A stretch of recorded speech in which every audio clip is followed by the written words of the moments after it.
مستمعين راديو دوجمة، عوافي عليكم.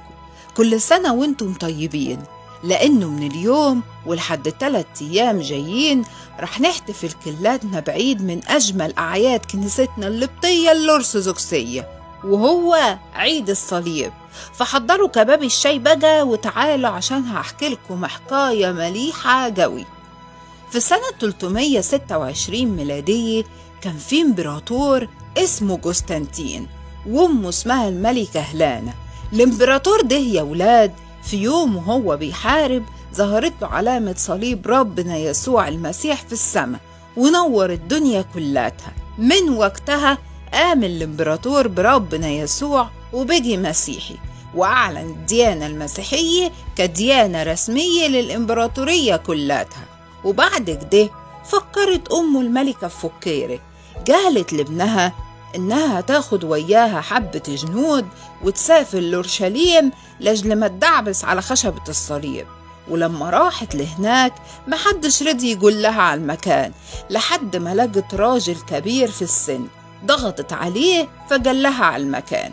خدت جنودها وراحت، فلقت قدامها كوم زبالة كبير قوي قوي.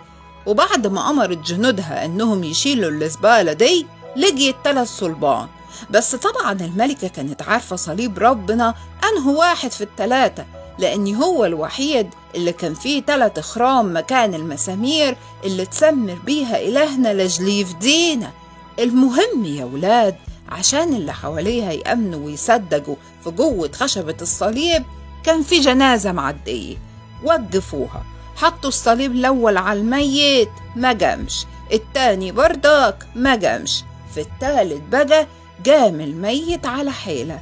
فآمن الموجودين بخشبة الصليب.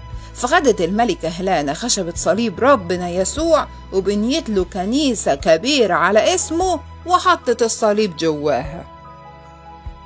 ومرت السنين لحد سنة 627 ميلادية.